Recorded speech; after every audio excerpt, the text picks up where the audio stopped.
Okay, next, I present to you Team Ohjukang. Team Ohjukang will give a presentation on a suggestion that revising of EXI formula considering all CCS. Let's watch the introduction video.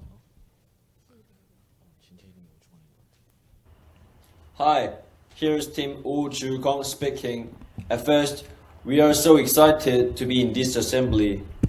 We are going to share our thoughts about GHG regulatory. It's one of the hottest topics recently. And we suggest an idea of onboard carbon capture system. Please enjoy our presentation. Thank you.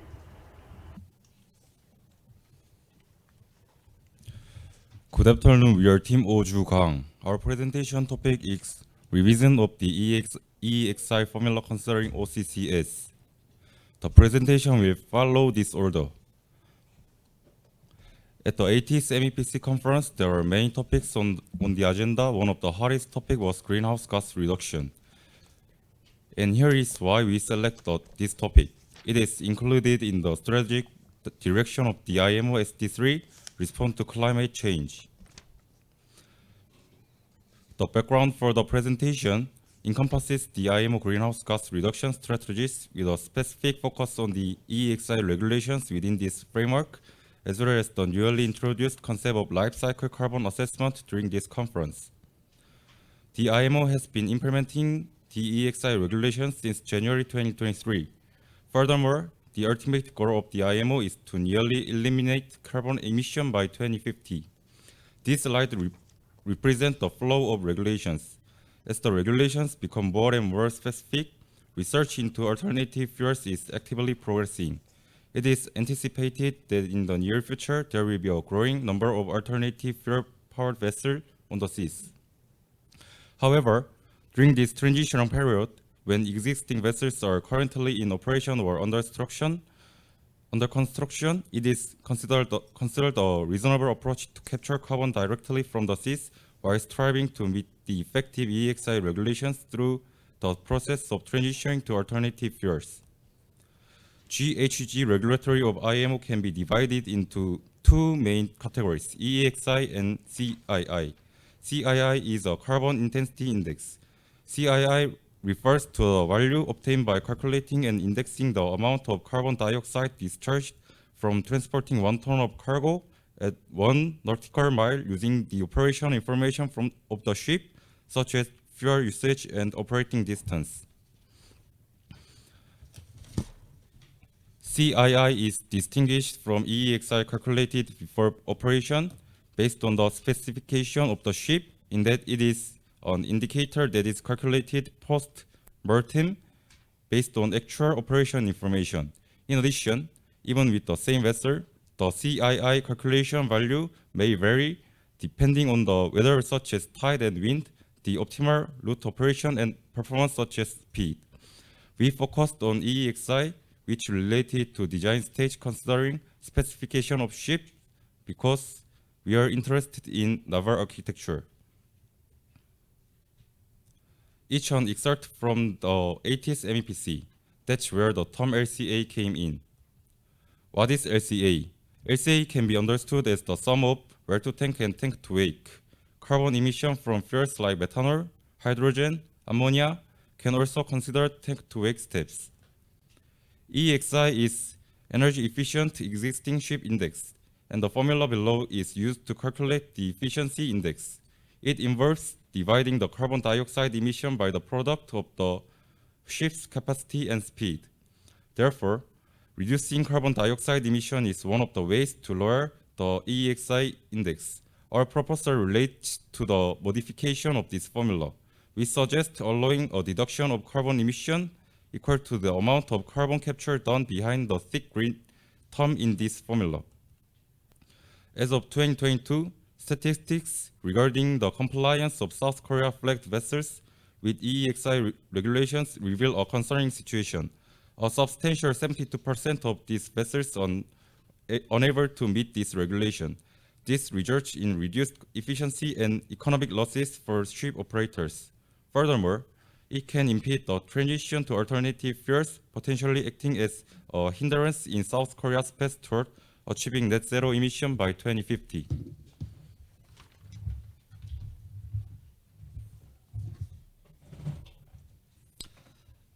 Moving on to the problems, these are the ones. The issue with the zero carbon and low carbon fuels we've been considering so far is that from a life cycle perspective, they still generate a significant amount of carbon emissions, including during the production process. When considering the entire life cycle and accounting for global warming potential, GWP, which measures the acceleration of global warming with carbon dioxide as a reference point with a GWP of 1. Hydrogen indicated in blue doesn't generate GWP during vessel operation, but its production process, marked in red, can produce a significant GWP. However, fuels like MGO and natural gas, while contributing to GWP during vessel operation, have relatively lower emissions in their production phase. Therefore, when considering the overall impact, hydrogen may contribute more to global warming compared to conventional fuels we used before. The GWP associated with hydrogen production varies depending on the production process. The scenario on the far right represents hydrogen production based on the use of electricity from South Korea's power grid. Korea has a relatively high reliance on traditional coal-fired power generation compared to many European countries. This reliance on the power generation can be a hindrance to a rapid transition to alternative fuels in the short term. As evident from the graph above, among MGO, LNG, and hydrogen, LNG generates the least GWP. The table represents hydrogen production sources. It shows that producing 1 kilogram of gray hydrogen generates 10 kilogram of CO2, while hydrogen emissions during the tank-to-wake phase are close to zero.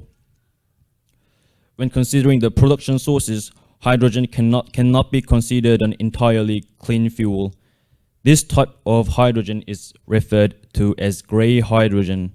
There is also green one, but its production volume is currently insufficient. A part of the content from the 80th MEPC meeting is as follows.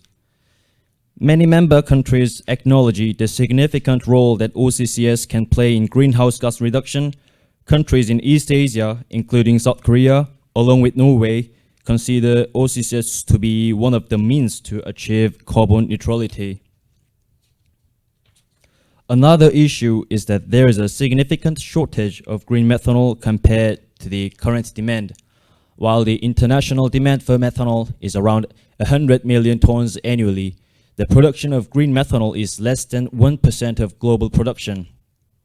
According to the data obtained by Reuters from methanol research institutions, a 16,000 TEU container ship consumes approximately 30,000 to 40,000 tons of methanol annually.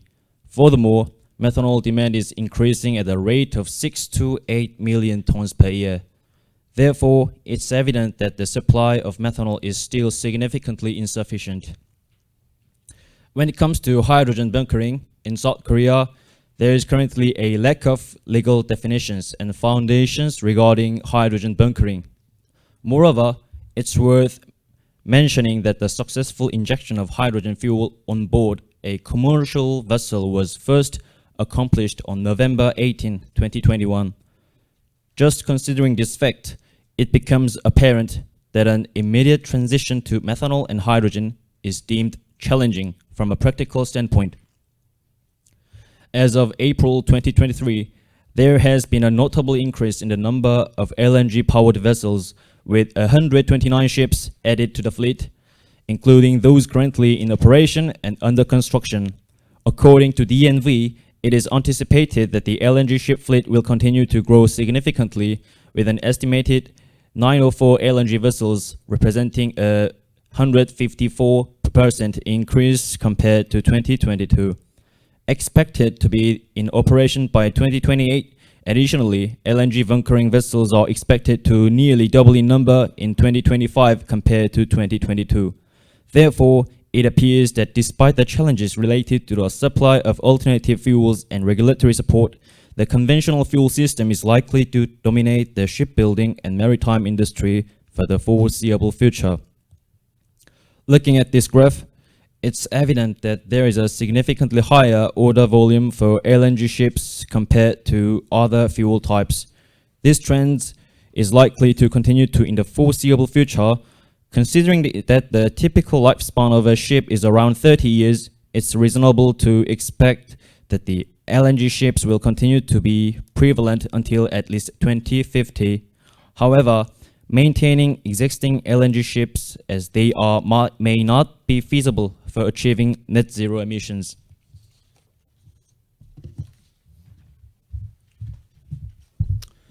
The solution, we will take it in this order. We propose to register onboard carbon capture for existing and under construction vessels in short term, with the aim of minimizing carbon emissions. From the perspective of ship owner, they may not want to install OCCS at a cost. However, if the regulatory is not met, carbon emission must be reduced even by reducing the speed of ship. Comparing the cost of aspect when taking the OCCS, the initial system installation cost and the operating cost of about $50 to collect and store 1 ton of carbon, but the example of container ship of reducing the speed, as ships slow down, the time of returning ship extend, it records as much as net income per container multiplied the number of containers that can be loaded during that period. It is not possible to reduce the speed of the ship forever, therefore it is beneficial to install OCCS in terms of cost. The following solution involve amending the EEXI formula by adding terms related to onboard carbon capture, thereby providing regulatory support for the previously mentioned solution. This formula shows how to calculate EEXI. Our proposal suggests incorporating the amount of carbon directly captured from ship emission into the term that calculates carbon emission in the existing EEXI. Given the challenges associated with an immediate and rapid transition to alternative fuels during this traditional phase, the proposal is to mandate the installation of OCCS for ships currently operating on conventional fuel system.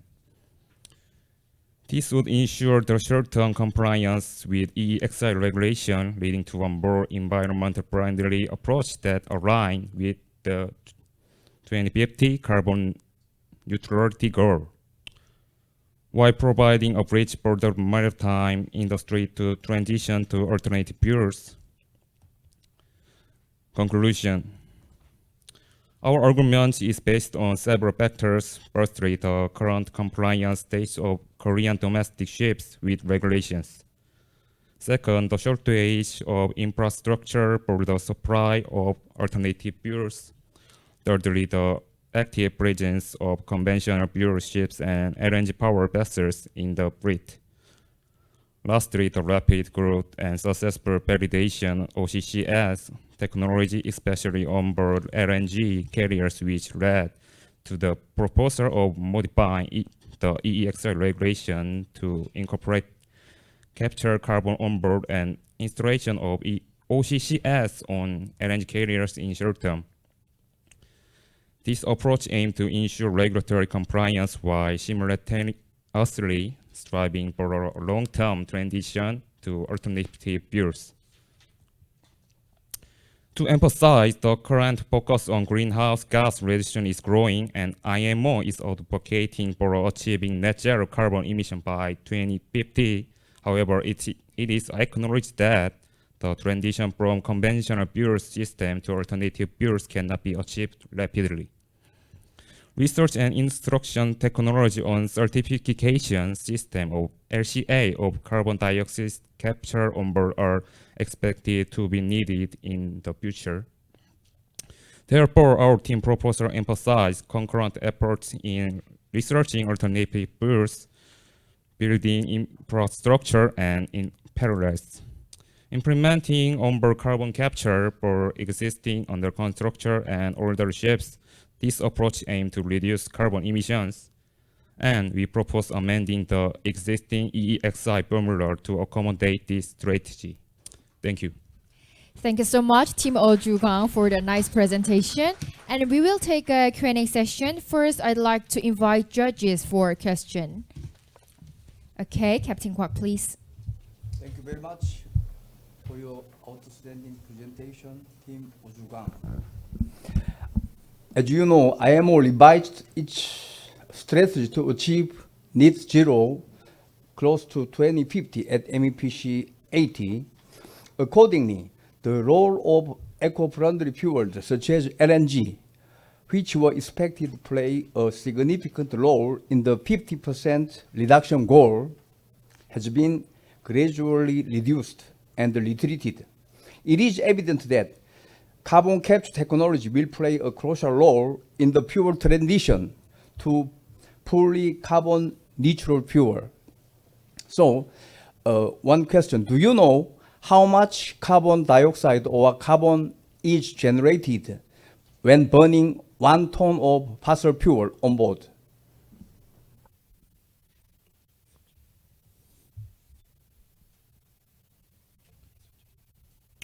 I'm not sure that exactly amount of the carbon emission, but as you mentioned, LNG vessels emits 80% of carbon emission from the current HFO fuel ships, and it can be a crucial role because lifespan of ships is around 25 or 30 years. So LNG fuel ships are now building and being ordered now. Even it's a lot. Now it's 2023. IMO wants a carbon-free maritime industry by 2050. When it comes to its owners, they could be maybe sad, kind of bit sad. Transforming current LNG fueled vessels into ships with OCCS must be key point to make carbon zero during the transitional period. Yeah.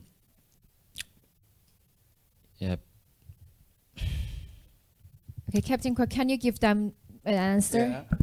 Yeah.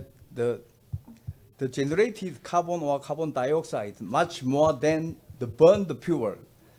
As long as I know, when 1 ton of fuel oil is burnt, it requires about 15 tons of air volume and generate almost 3 tons of carbon dioxide.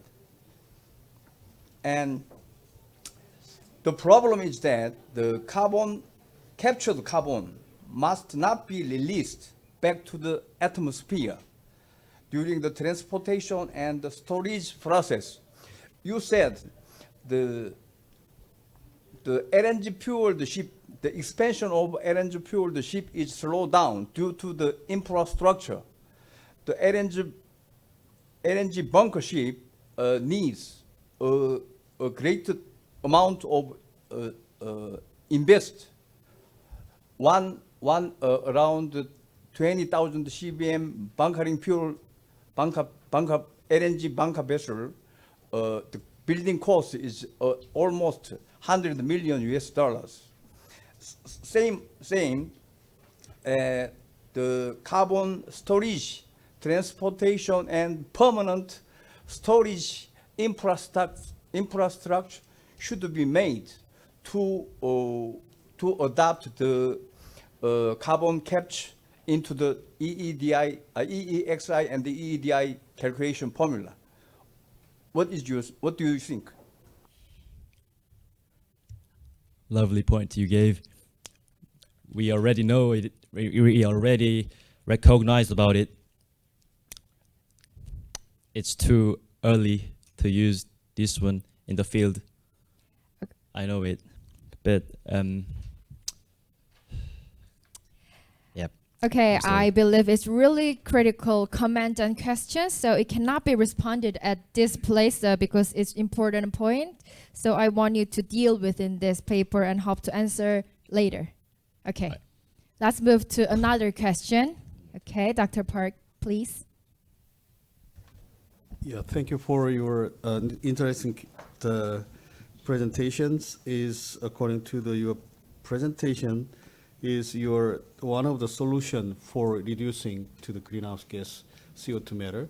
And so you mentioned to the CCS, yeah, and then problem is to after to using of the CCS, and then the how to approach, how to make a solution for after using of CCS.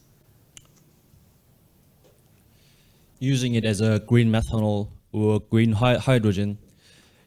Green, as you... I mean, as to the carbon capture storage, Yeah. is after using, capture the CO2, After and capture- then after what is the processing, what is the procedure? of liquefying and storaging on the vessels, and and transporting to the land, and it would be where is the dumping, or where is the not dumping. Yeah. It would be using on the real industry to green methanol or hydrogen. And what else?